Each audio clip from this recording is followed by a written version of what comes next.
This week on the Football Fever podcast, the season that was and the one that's coming. How much will a new man in the Old Trafford hot seat change the Premier League landscape? The Spanish Cup champions in Singapore, Atletico Madrid winning friends and influencing people in the Lion City, but is it a final farewell for Falcao? And bookies 5, fans 0. Fed-up supporters at a Malaysian second division club make a public protest against what they say is blatant match fixing.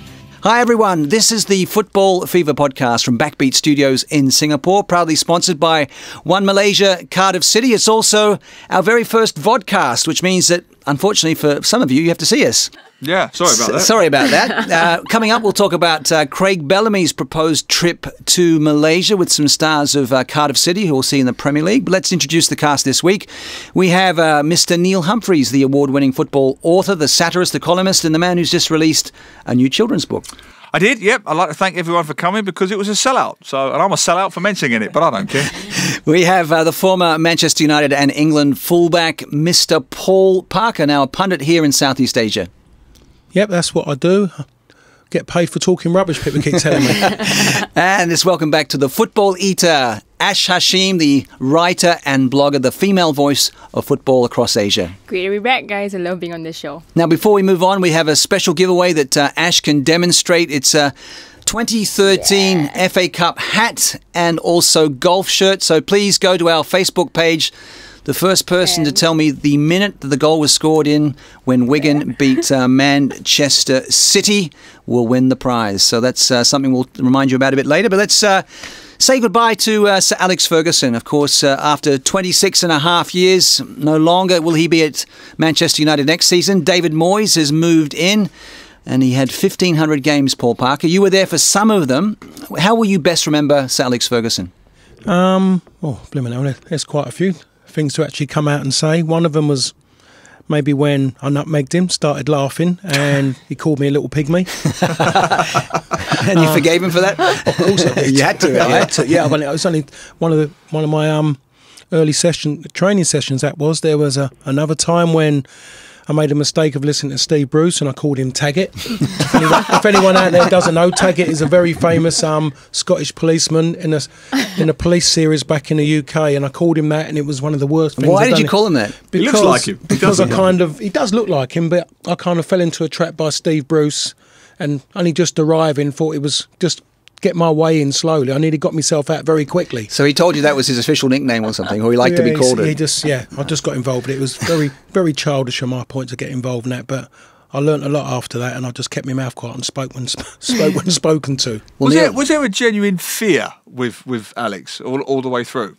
There was that little edge. There was that edge. There was no written rules. You just knew what you couldn't do. Was one of them was disrespect Manchester United, and the other side of it, be respectful of every other person as well. And that's one of his codes, or two of his codes, I should say. So there was an edge about him, but there was that respect as well, because everything he said, you believed. He had that way about him. So when he told you that you had done this and you had done that, you would never contest it. Well, not in public anyway, not in front of players, because you was never going to win that battle. That's why I love what he said in that speech, that farewell speech, which I'm sure is being hung on a plaque as we speak around Old Trafford, and it should be, because he said, never forget how important it is to wear the shirt. Never underestimate the value of the badge that you're wearing. And I personally thought that was a subliminal message to Wayne Rooney. That's the first one. You do it once, you don't do it twice, son. You're out the door. So David Moyes has got a battle there as it is with Rooney. But I think it's true, and I think he is the last of the dinosaurs, and I think we should cherish that. Well, he's not quite the last. I do think David Moyes is cut from the same cloth. It is a privilege to be a professional footballer, and it's twice the privilege to play for Manchester United. And if you don't like it, there's lots of other players queuing up to go through those hallowed gates of Old Trafford. So, unless they're from Liverpool. Unless they're from Liverpool, yes. We don't take Brendan Rodgers. Yeah. Ash, you got your finger on the pulse here in Asia as the kind of young female voice. What is it about Sir Alex Ferguson that made him always hip? Always someone that people looked up to? I don't think he was ever hip. No. He was it. I mean, he's having a hip operation. Yes, well, I think that's what I mean. To start off, kids, or I wouldn't say kids, people my age, of the younger generation, Sir Alex is the only manager that we grew up watching. So he's the only Man United figure that we can identify with. So it's a really poignant moment, for a lot of people from our generation. And for me, when I watched the open top bus celebrations, I'm sure you guys saw that apart from Ashley Young's really bad singing, if you guys watched it. And then Rio Ferdinand dancing. 'Cause I know Paul Yeah, apart from that, I saw there was this like sense of calmness in him, and you could almost hear like like a background music with the Beatles. It was very nice. Like I saw the open top celebration, and to me, I think that's how fans can really identify with that. Like, with Sir Alex's like farewell. It's a nice farewell, basically, I think. Well, it was TV footage. Paul and I have both seen it, actually. There's TV footage recorded in Singapore of Singaporeans crying their eyes out. Yeah, in front of the big screen, yeah. I mean, get a grip, son. Come on now. But, I mean, crying his eyes out, tears streaming down this Singaporean's face, because Ferguson's retired. Yeah, because they're scared that they're worried about Manchester United not winning anything. That's the problem. Yes, they're going to miss the man, but they're concerned about the club. You're not concerned. Are you concerned? No, I see it, and I think he's left the club in great hands in David Moyes, the man who knows the true value of Manchester United. He'll have the same values as Sir Alex Ferguson, that youth is important, very much important to Manchester United. I agree, and this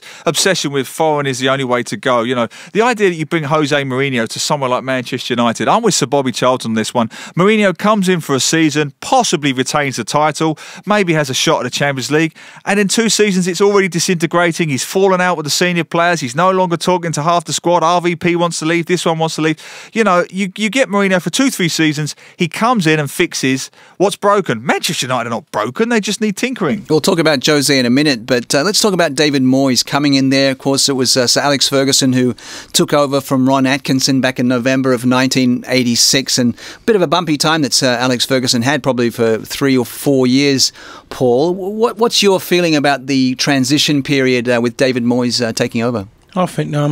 I think they'll get through it straight away. They'll be contesting next season. I don't think there'll be any problem at all. David, they've been chatting together, I think, for a long, long time. They have to be, given Manchester United position they're in with the stock market. This has been talked about for a while. So David Moyes has known what's going on at Manchester United. He would have taken interest, as any other manager does, in Manchester United. He would have looked at the players, he would have looked what's in depth, and he would have known already what he wants to do next season and what he wants to bring in. So I don't think there's going to be anything from when Sir Matt Busby left Manchester United and he sat up there and he put the frighteners on everyone down there. And the moment everything went wrong, everyone looked up at Sir Matt Busby and virtually saying, come and sort it out.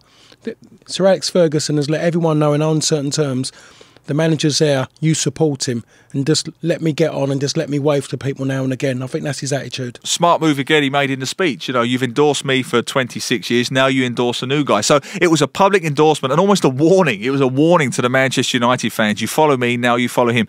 I agree with Paul. I mean, to me, it's a no-brainer. If Ferguson's telling the truth, and there's no reason to assume he isn't, if he decided at Christmas, for argument's sake, that he was calling it a day, he was on the phone to Moyes on Boxing Day. They're very close. No, I'm serious. They're very, very close. He's always seen Moyes as a bit of a sort of disciple, a chip off the old block.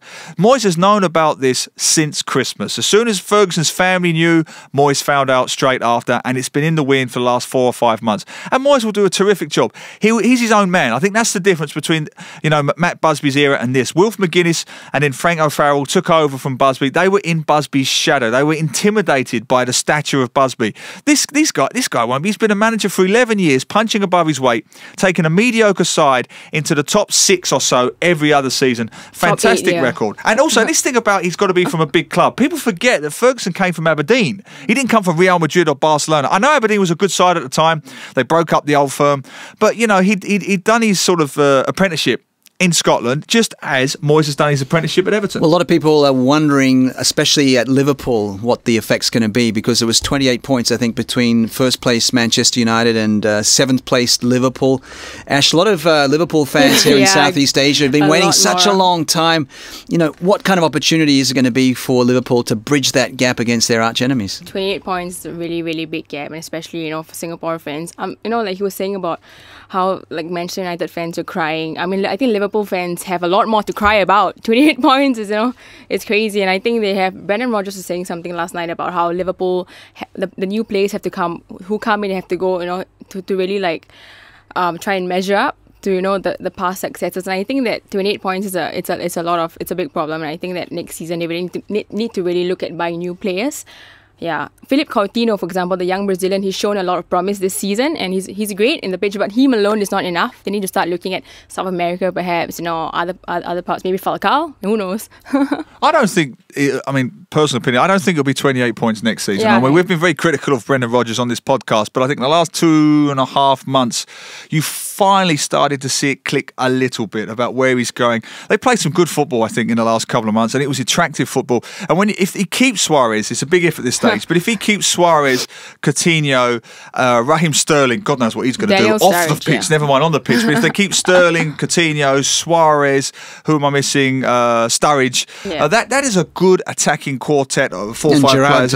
Gerrard, if they get another good season out of Gerrard, it took Gerrard a while to blend into the new system. It passed him by for the first 3 or 4 months. That's the reason why he brought his adopted son with him, didn't he, from Swansea? And it Joe Allen. Joe Allen, yeah. And he tried to play Joe Allen and Gerrard together. Gerrard is a person who grabs hold of a ball and takes the game to people. Joe Allen passes the ball sideways and backwards and kills the tempo. The moment he went out injured, I think the moment he went out and he come out, Brendan Rodgers, and said Joe Allen's going to get his shoulder done early rather than later. I think the Liverpool fans were so pleased to see him go. That's when we saw Steven Gerrard get back to what he was. And when I say back to what he was, it was Steven Gerrard of young.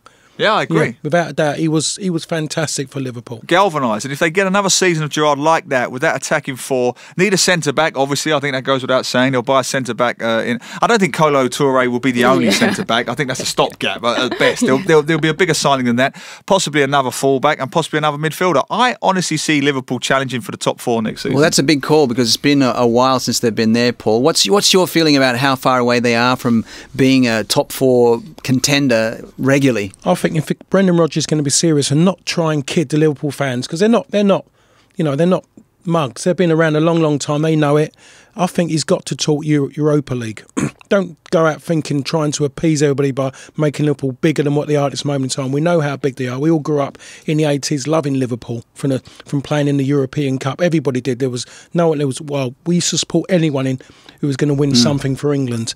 So I just believe that Europa League is what he should be talking if he's sensible. If he gets fifth spot, you mean? Yeah. If he gets caught up in being in Liverpool and scared to come out and say, what he thinks is wrong, then he's going to have a big, big problem because it could cost him his job. Well, let's take a break here on the Football Fever podcast. When we come back, we're going to talk about the retirement of David Beckham and also Jose Mourinho's second coming at Chelsea.